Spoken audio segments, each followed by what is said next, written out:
بسم اللہ الرحمن الرحیم۔ موجودہ دور کے ہوٹلوں کی طرح اس وقت بھی بڑے بڑے ہوٹلوں کے مالکان خوبصورت اور حسین لڑکیوں کو اپنے ہوٹل پر ملازم رکھ لیتے تھے۔ یہ لڑکیاں نازک اداؤں اور چل بلے انداز کے ساتھ گاہکوں کے سامنے کھانا رکھتی اور انہیں خوش کرنے کے لیے پیار بری محبوبانہ گفتگو کرتی۔ بڑے گاہک جاتے وقت انہیں کچھ نہ کچھ پیسے دے جاتے۔ اس وجہ سے ہوٹل مالکان کو انہیں زیادہ تنخواہ بھی نہیں دینی پڑتی تھی اور ان کا کام بھی آسان ہو جاتا تھا۔ وہ خود اوپر کی کمائی سے اچھا خاصا کما لیتی تھیں۔ جس ہوٹل والے کے پاس جتنی خوبصورت لڑکی ہوتی وہ اتنا ہی اچھا مال بنا لیتا۔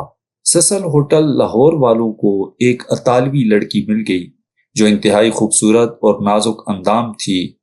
مولانا ظفر علی خان اس کی تعریف میں یوں ارشاد فرماتے ہیں کہ روما سے ڈل کے برق کے سانچے میں آئی تھی، اب کس حریم ناز میں جانے جہاں گئی۔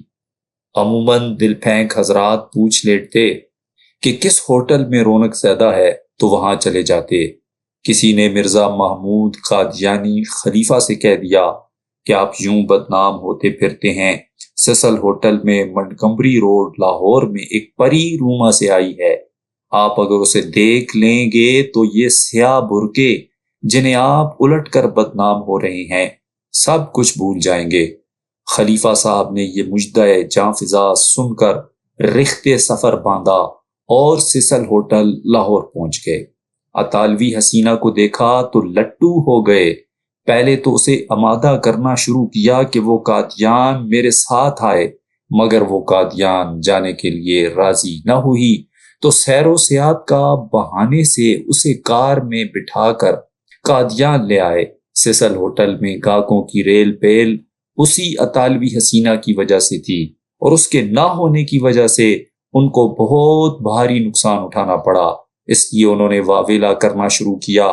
اس اطالوی حسینہ کی ڈیوٹی صرف گاہکوں کے سامنے کھانا لا کر رکھنا ہی نہیں تھا، بلکہ رقص و سرور اور سامان تعیش کے کمروں کی چابیاں بھی اسی کے پاس تھیں۔ اس وجہ سے سسل ہوٹل والوں کو پریشانی ہوئی۔ اس خبر کی تشہیر اخبارات میں ہوئی، عوام میں واویلا ہوا۔ ساتھ ہی مرزا صاحب نے محسوس کیا کہ بدنامی ہو رہی ہے۔ سب سے بڑھ کر وہ حسینہ قادیان خوشی سے نہیں آئی تھی اور وہ قادیان کی رہائش پر راضی نہیں ہو رہی تھی۔ مرزا محمود نے اسے واپس لاہور بھیجنے پر رضامندی کا اظہار کیا اور اسے مبلغ 5,000 روپے دے کر کار کے ذریعے واپس لاہور بھیج دیا۔ لاہور پہنچ کر اس نے عدالت کا دروازہ کھٹکھٹایا اور موقف اختیار کیا کہ مجھے جبراً قادیان لے جا کر آبرو ریزی کی۔ قادیانی مشیر نے مشورہ دیا کہ تم پیشہ ور لڑکیوں میں سے ہو، تم اپنا الزام عدالت میں ثابت نہیں کر سکو گی اور عدالت تمہاری اس بات کو بمشکل تسلیم کرے گی۔ اس نے کہا کہ مجھے سب سے زیادہ غصہ اس بات پر ہے کہ جس وقت خلیفہ قادیان میں میری آبرو ریزی کرتا تھا تو اپنی بیٹی کو بھی ساتھ بٹھا لیتا تھا۔ تو وکیل نے کہا ممکن ہے تم سچ کہتی ہو، مگر عدالت اسے تسلیم نہیں کرے گی۔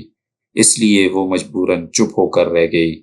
جب یہ خبر اخبارات میں آئی اور ملک میں عام شورا ہوا تو مرزا محمود کی اپنی قادیانی جماعت بھی برے تاثر سے نہ بچ سکی، لہذا ضرورت پڑی کہ وہ اپنی جماعت کو مطمئن کرے۔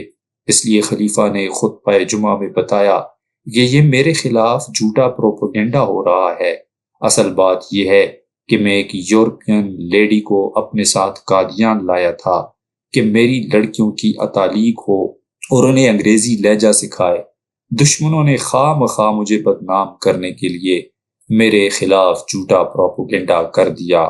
اس اطالوی حسینہ کا نام مس روفو تھا۔ لوگ بازار میں مس روفو اور مرزا محمود کا تذکرہ مزے لے لے کر کرتے تھے۔ اخبار زمیندار نے اس خبر کو خوب مرچ مسالہ لگا کر شائع کرنا شروع کیا۔ اخبار زمیندار کا لوگ شدت سے انتظار کرتے۔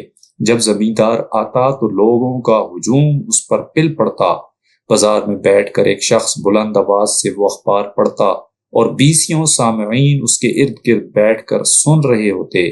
مرزائیوں کا بازار سے گزرنا مشکل ہو گیا۔ اگر بامر مجبوری کوئی مرزائی ادھر سے گزرتا تو وہ بیچارہ سر جھکا کر جلدی سے گزرنے کی کوشش کرتا تھا۔ اس کے بعد ایک مرزائی خاتون خود اپنا واقعہ مرزا بشیر الدین کے حوالے سے بیان کرتی ہے۔ کہتی ہے کہ میں میاں صاحب کے متعلق کچھ عرض کرنا چاہتی ہوں اور لوگوں میں ظاہر کرنا چاہتی ہوں کہ وہ کیسی روحانیت رکھتے تھے۔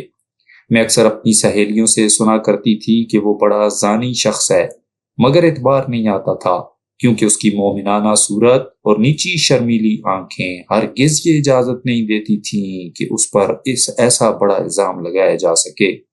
ایک دن کا ذکر ہے کہ میرے والد صاحب نے، جو ہر کام کے لیے حضور سے اجازت حاصل کرتے ہیں اور بڑے مخلص احمدی ہیں، انہوں نے ایک رکا حضرت صاحب کو پہنچانے کے لیے مجھے دیا، جس میں اپنے کام کی اجازت مانگی تھی۔ خیر، میں رکا لے کر گئی۔ اس وقت میاں صاحب نئے مکان میں مقیم تھے۔ میں نے اپنے ہم امراء ایک لڑکی لی، جو وہاں تک میرے ساتھ گئی اور ساتھ ہی واپس آ گئی۔ چند دن بعد مجھے پھر ایک رکا لے کر جانا پڑا۔ اس وقت بھی وہی لڑکی میرے ہمراہ تھی۔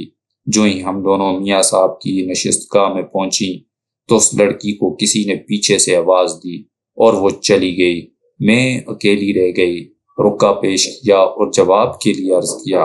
انہوں نے فرمایا کہ تم کو جواب دے دوں گا، گھبراؤ مت، باہر ایک دو آدمی میرا انتظار کر رہے ہیں، ان سے مل آؤں۔ مجھے یہ کہہ کر اس کمرے کے باہر چلے گئے اور چند منٹ بعد باہر کے تمام کمروں کو قفل لگا کر اندر داخل ہوئے اور اس کا بھی باہر والا دروازہ بند کر دیا اور چٹکنیاں لگا دی۔ میں یہ حالت دیکھ کر سخت گھبرائی اور طرح طرح کے خیال میرے دل میں آنے لگے۔ آخر میاں صاحب نے میرے ساتھ چھیڑ چھاڑ شروع کر دی۔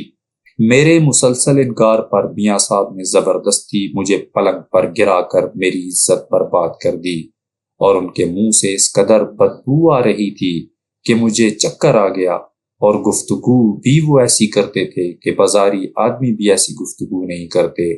ممکن ہے جسے لوگ شراب کہتے ہیں انہوں نے پی ہو، کیونکہ ان کے ہوش و حواس بھی درست نہیں تھے۔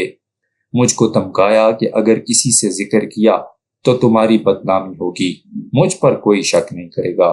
سابق قادیانی محمد یوسف ناز حلفاً گواہی دیتے ہوئے کہتے ہیں کہ میں اپنے علم، مشاہدہ اور رؤیت عینی اور آنکھوں دیکھی بات کی بنا پر خدا کو حاضر ناظر جان کر اس پاک ذات کی قسم اٹھا کر کہتا ہوں کہ مرزا بشیر الدین محمود احمد نے خود اپنے سامنے اپنی بیوی کو خیر مرد کے سپرد کیا۔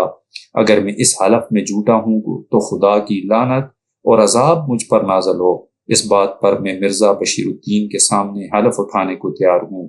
مرزا گل محمد صاحب مرحوم کی دوسری بیوہ چھوٹی بیگم نے مجھے بیان کیا کہ خلیفہ صاحب کو میں نے اپنی آنکھوں سے ان کی صاحبزادی اور بعض دوسری عورتوں کے ساتھ دو چار ہوتے دیکھا۔ میں نے ایک مرتبہ حضرت خلیفہ صاحب سے عرض کی کہ حضور یہ کیا معاملہ ہے؟ تو آپ نے فرمایا قرآن و حدیث میں اس کی عام اجازت ہے، البتہ اس کو عوام میں پھیلانے کی ممانعت ہے۔ نعوذ باللہ من ذالک۔